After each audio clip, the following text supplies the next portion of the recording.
नमस्कार। इस वक्त हमारी मौजूदगी प्रतापगढ़ जिले के कुंडा क्षेत्र में है, जहां आपको बता दें कि कुंडा क्षेत्र के इस किले का बहुत बड़ा राज है। इस किले से हजारों टन चीनी इस गंगा नदी में गई थी, जहां से प्रतापगढ़ से लेकर यानी कि कुंडा के इस घाट से लेकर करेठी घाट से लेकर बनारस के घाट तक का जल मीठा हो गया था। कितनी बोरी चीनी थी और क्या कहानी थी, आइए यहाँ के लोगों से बातचीत करके जानते हैं। वह समय भादों का था न, काली रात अधरिया रही भादों का महीनवा न, जलिया में जल में एक सुंदर सा ललनवा। कहीं ना कहीं जो है अब इस किले के बारे में थोड़ा सा बातचीत करेंगे। चाचा, यह किला किसका था? आइए काका, आइए काका, यह किला किसका था और कितना बोरी चीनी का क्या चीनी की क्या कहानी है? जो यहाँ पर कितनी बोरी चीनी रहा करती थी जो इस गंगा नदी में आ गई, कैसे चीनी आ गई जिससे कि यहाँ का जल जो है यहाँ से लेकर पूरा बनारस तक का जल मीठा हो गया। लोग जो है लोटे में भर के ले जाने लगे। यहाँ जो है यहाँ एक किला जो है चीत चौबे का है जी। चीत चौबे का बहुत बड़ा साम्राज्य था और उनके पास चीनी का भंडार करीब 10,000 बोरी रहा करती थी जी। 10,000 टन बोरी यहाँ पर गंजा रहती थी, बहुत बड़ा। इनसे सरकार भी जो है चीनी उनी लेती थी या और कोई सामान पड़ता था सरकार इनसे मांगती थी उस समय, बहुत बड़ा। हाँ, इनका बंदरगाह से जो है इसी के गंगा के जरिए जो है इनका माल भी आता था। और एक बार जो है इन्होंने एक संत सुबह सुबह आए और संत ने कहा, महाराज जी हमको जो है हम भंडारा कर रहे हैं, 10 बोरी चीनी चाहिए राजा जी। तो उन्होंने कहा ऐसा है कि झूठ बोल गए उस समय, कहा कि मेरे पास चीनी नहीं है।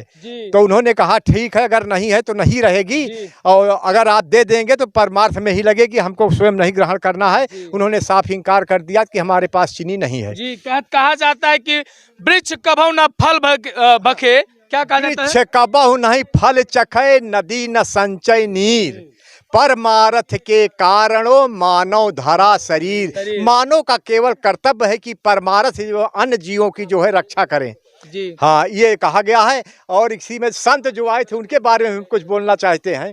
कहे हैं सिंहों की नहीं लेहड़ी जी, और हंसों की नहीं पात, और लालों की नहीं बोरियां, संत न चले जमात। संत कोई जमात लगा के नहीं आते हैं। एक आकर के जो है राजा से फरियाद केवल किया, राजा ने उनसे झूठ बोल दिया, वो साक्षात नारायण ही रहे होंगे जी।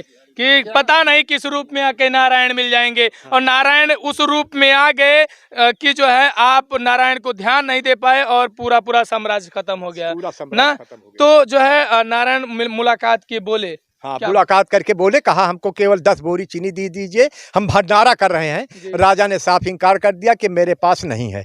उसके बाद रात में राजा को लक्ष्मी ने जो है स्वप्न दिखाया, कहा राजा वो साक्षात नारायण आए थे, आपने झूठ बोला है, मैं अब आपसे रूठ गई हूँ, आपके पास नहीं रहूँगी। मैं जा कर के बनारस में एक जो है हलवाई का नाम बताया, कहा मैं अब उनके यहाँ जाऊंगी और तुमको जो कुछ जतन करना हो मुझको रखने का, आप 24 घंटे का आपको टाइम है, आप रख लीजिए। लेकिन उन्होंने बहुत कोशिश किया, दिन में सामान बढ़ाई को बुला करके, लुहार जो लकड़ी छेदते हैं, लकड़ी को छेदवा करके उसमें असरफी सोना चांदी जो है खूब भरवा दिए। भरवाने के बाद उसको पैक करा दिए और सुकून से सो गए। कहा चलो अब तो कुछ ना कुछ हमको रहेगा ही। लेकिन रात में गंगा जी की जो है दरियाव चढ़ा और जितनी लकड़ी बाढ़ आ गई रात में 12 बजे, और जितनी उनकी धन्नी वगैरह जितना धरे थे सब गंगा जी ने पूरी चीनी सब बहा ले गई। और बताते हैं, हमने भाई चीखा तो नहीं लेकिन बताते हैं करेठी से बनारस तक पूरा गंगा जल मीठा हो गया था। और लकड़ी जो है बहते बहते गई तो बनारस में मल्लाह लोग उसको पकड़ लिए और पकड़ के इकट्ठा करके ले जा करके उसी सेठ के यहाँ, जिसका नाम लक्ष्मी जी ने बताया था, उसी के हाथ सब बेच लिया। और बेचने के बाद जो है आके सुकून से अपना रहने लगे। उसके बाद राजा जो है भिखारी बन गए, यानी उनके पास धन उन खत्म हो गया। तब उन्होंने करीब 10 साल के बाद सोचा कि मैं जाकर के परीक्षा लूँ कि लक्ष्मी सही बोली है कि गलत बोली है, उनके यहाँ है कि नहीं है जी। यह तपस्वियों की धरती है साहब, तब भी उनको विश्वास नहीं हुआ कि जो है यह सनातनियों की धरती है, यहाँ पर जो है सत्य हुआ करता है। लेकिन उनको विश्वास नहीं हुआ कि कहीं ना कहीं लक्ष्मी जी जो आई थी वो गलत थी। तब भी उनको विश्वास नहीं, कंगाल हो जाने जाने के बाद भी राजा को विश्वास नहीं था। राजा परीक्षा लेने खुद जो है बनारस पहुंच गए, जिसके पास लक्ष्मी जी वास कर रही थी। हाँ, जिसका नाम बताया था उसके यहाँ पहुंच गए और देखे जब उसके यहाँ बहुत बड़ा साम्राज्य उसका हो गया था, तो उन्होंने अपनी पूरी दास्तान बताया, पूरी घटना बताया कि ऐसे ऐसे रात में लक्ष्मी जी ने स्वप्न बताया, दिखाया और आपके यहाँ कहीं कि मैं वहीं जा रहा हूँ, वही पता लगाने आया हूँ कि वास्तव में क्या लक्ष्मी जी आपके यहाँ आई है कि नहीं है। यह सुनकर जो है सेठ बड़ा दुखी हुआ। दुखी होने के बाद कहा ठीक है, और उसको जो है रोके सेवा सत्कार किया, भोजन कराया। भोजन कराने के बाद जब विदा होने लगे तो 5 खूब बड़ा बड़ा लड्डू बनवा करके उसमें असरफी और सोना भर के उनको दे दिया और कहा ले जाकर रास्ते में पानी उन्हें पी लेना। और वहाँ से निकलने के बाद उन्होंने उस लड्डू के किसी के हाथ बेच दिया। जी, राजा जी साहब सोचे कि जो है ये 5 लड्डू क्या करेंगे, गजब के बनिया है, चूतिया बना दे रहा है, 5 लड्डू दे के हमें भेज दे रहा है। गुल असरफी जो बह के आई थी वो रख लिया है। अब सोचे कि जो है गजब यार, चूतिया बना के 5 लड्डू, बताइए इतना दूर से हम आए हैं, भाड़ों के अलावा भरे पैसा ना हुई, अब कुल मिला के जो है हमको लड्डू दे दिया है। तो जब कहीं ना कहीं इनके यहाँ से लक्ष्मी जी का जाना ही था, तो वो क्या किए कि वो जो पाए थे लड्डू उसको बेच लिए किसी मिल गया रास्ते में मल्लाह वही।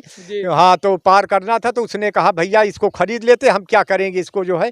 तो इनके पास किराया भाड़ा भी नहीं होगा, तो अपना उसी को बेचकर उसी पैसा ले लिए और पुनः उस लड्डू के ले जाकर वो मल्लाह ने जो है स्वयं जो है उस सेठ के यहाँ पहुँचा और कहा भैया ये लड्डू खरीद लो, जो है हमको खाना नहीं है और इसको हमको जो मूल्य हो इसको दे दिए। राजा ने जो है उस सेठ ने जो है लक्ष्मी को प्रणाम करते हुए 5 लड्डू खरीद लिया और उनका मूल्य उचित दे करके उनको विदा किया और बार बार लक्ष्मी को प्रणाम किया। कहा कि हे लक्ष्मी, हाँ, आइए, स्वागत है, स्वागत हर है। हर महादेव।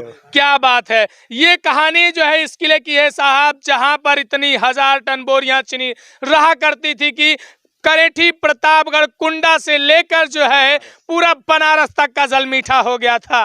अब कहीं ना कहीं इसके बारे में आप क्या सोचते हैं, क्या जानना चाहते हैं, आप कमेंट में अपनी प्रतिक्रिया जरूर दें। आपको पूरा सच दिखाने की कोशिश करेंगे। मिलते हैं अगले वीडियो में कैमरामैन अमित के साथ, मैं खुद अमित कुमार। तब तक के लिए नमस्कार।